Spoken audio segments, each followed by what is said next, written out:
El año es 1817.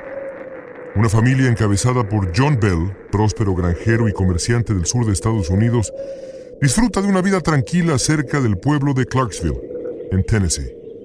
El matrimonio Bell vivía en una serie de cabañas con sus 4 hijos varones y Elizabeth, su única hija de apenas 12 años de edad.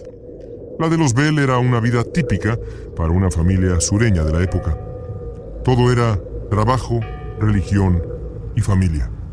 Nada había de especial en los Bell que pudiera convertirlos en el blanco de un ataque inesperado proveniente de otro mundo muy distinto al nuestro. Sin embargo, en algún momento de ese año fatídico, los Bell comenzaron a sufrir una de las posesiones espirituales más prolongadas, agresivas y singulares de las que se tenga memoria.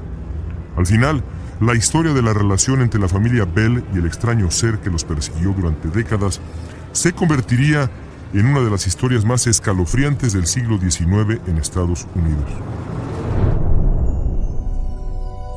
Para muchos, la posesión de la familia Bell es quizá el caso mejor documentado de interacción entre el mundo de los muertos y el de los vivos. Un caso de abuso constante.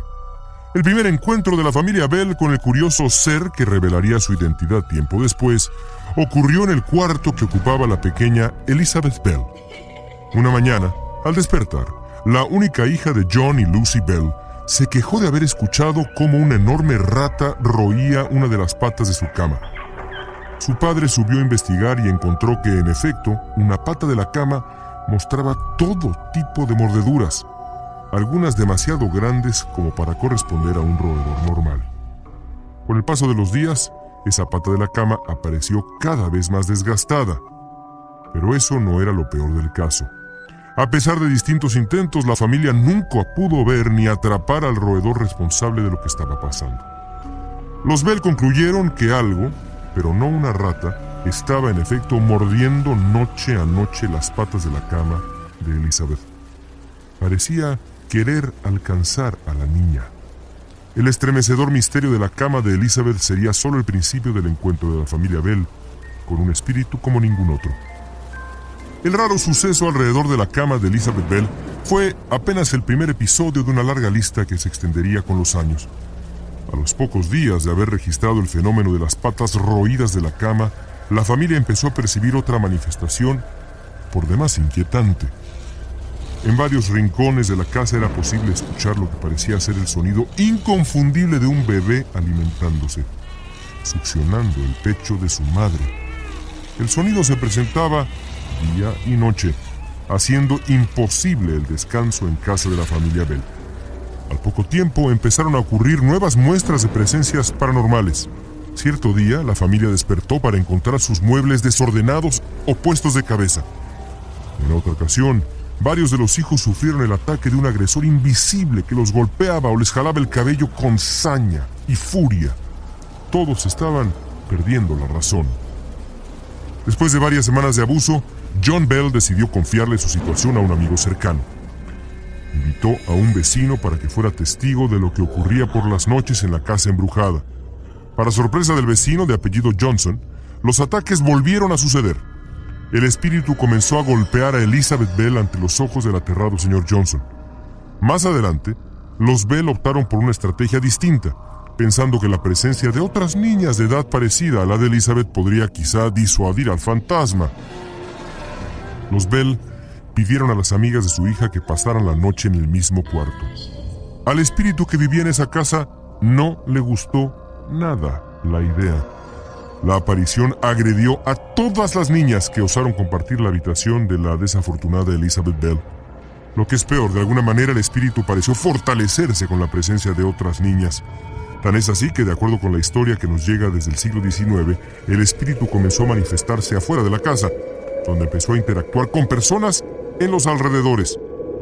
Para entonces, la mayoría de los habitantes del pueblo de Clarksville había convenido que el fantasma que hacía la vida imposible a la familia Bell debía ser el espíritu de una tal Kate Batts, mujer condenada a la hoguera por brujería y quien por alguna razón había decidido atacar sin clemencia a la familia Bell.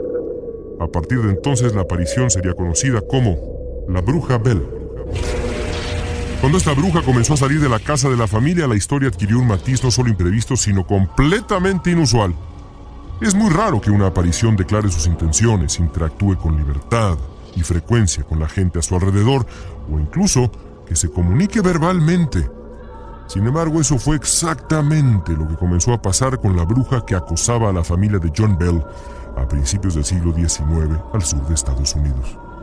Por ejemplo, el espíritu empezó a jugar con un grupo de niños que aventaban palos y otros objetos cerca de la casa de los Bell. De manera inexplicable, los pedazos de madera volaban de regreso hasta donde estaban los niños sin otra intención que continuar su juego. Pero la bruja no trataba con la misma simpatía a la familia Bell. A lo largo de los años, el abuso nocturno continuó. Cachetadas, jalones de cabello, rasguños, gritos.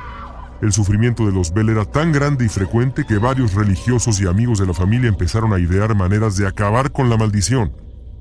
Varios de ellos entraron en casa de los Bell retando al espíritu a hablar, a revelar verbalmente sus motivos e intenciones. Y entonces ocurrió algo poco común en la historia de los sucesos paranormales. Para sorpresa de todos, el fantasma de la bruja Bell empezó a hablar. Al preguntársele por qué había elegido a la familia Bell como blanco de sus actos malignos, el espíritu fue implacable. A pesar de que el miembro de la familia que más había sufrido por las acciones de la bruja era la pequeña Elizabeth, el fantasma aclaró que su enemigo era John Bell. Auténticamente, lo odiaba. «Lo perseguiré hasta el último de sus días», dijo la bruja Bell para rematar con una advertencia aterradora. «Los días de John Bell están contados». El enfrentamiento entre la bruja Bell y sus sufridos anfitriones se complicaría rápidamente. Con el paso de los años, la bruja se convirtió en un miembro más de la familia Bell. Si acaso es posible llamar familiar a alguien que solo desea el mal al resto. La bruja fue particularmente violenta con Elizabeth. Dice la leyenda que la única hija de Lucy y John Bell había finalmente crecido y, como resultaba natural, había buscado contraer matrimonio. Al espíritu no le gustó la idea tampoco. La bruja no estaba dispuesta a permitir que Elizabeth fuera feliz. Apenas se anunció el compromiso de la joven con un muchacho de apellido Gardner, el fantasma comenzó a amenazar y a atormentar a la pareja. Celosa, la bruja exigió que Elizabeth acabara con el compromiso y, de acuerdo con varios testimonios de la época, eso fue exactamente lo que pasó. Elizabeth Bell canceló sus planes de boda y se hundió en una depresión. Después de ese episodio, la familia Bell comenzó a desmoronarse emocionalmente, a pesar de que la bruja por momentos intentó congraciarse con ellos, incluso haciendo aparecer objetos de la nada como regalos. Lo cierto es que, a juzgar por las distintas versiones de la historia, la familia perdió estabilidad. Además de Elizabeth, el miembro de la familia que sufrió las peores consecuencias fue John Bell. El padre había sido por años el blanco favorito de la bruja que aterrorizaba a los Bell. No por nada la bruja había manifestado años atrás su deseo de ver muerto y acabado al padre. Eso fue lo que finalmente sucedió en 1830, apenas 3 años después de comenzados los sucesos paranormales en casa de los Bell. A finales de ese año, en circunstancias nunca explicadas, John perdió la conciencia y entró en lo que parecía ser un largo estado de coma. Sin poder hacer otra cosa que esperar, la familia se resignó. Bell moriría tiempo después. La historia cuenta que durante su funeral se podía escuchar a la bruja murmurando canciones festivas y riendo a carcajadas. Había logrado su cometido, se había llevado consigo el alma de John Bell. Pero ¿quién era realmente aquel espíritu? ¿Existe una explicación lógica detrás de lo ocurrido a la familia Bell a principios del siglo XIX en el sur de Estados Unidos? Después de la muerte de John Bell, la actividad generada por el espíritu de la bruja Bell comenzó a desaparecer lentamente. Era como si el hombre fallecido hubiera sido realmente no solo el blanco de la ira del fantasma, sino el generador de la energía que lo alimentaba. La aparición pareció aburrirse de la familia. Para el año 1821, los sucesos paranormales se habían vuelto cada vez más infrecuentes en su casa. Entonces, una noche como cualquier otra, el espíritu generó una gran bola de humo y anunció que se iría por 7 años, durante los cuales la familia tendría permiso para vivir en paz. En los 7 años siguientes, Elizabeth Bell finalmente logró casarse y salió para siempre de la casa de sus padres. Para 1828, la bruja Bell regresó, tal y como lo había advertido, pero ya no adoptó la disposición violenta que tanto había trastornado a la familia años atrás. La bruja jugó algunas bromas pesadas a los miembros de la familia que todavía habitaban en la casa, pero aquello no duró mucho tiempo. Unas semanas después, el espíritu desapareció de nuevo, no sin antes avisar que volvería esta vez 107 años más tarde. Cuando llegó el año de 1935, el descendiente directo de la familia Bell, un hombre llamado Charles, no reportó ningún suceso extraño.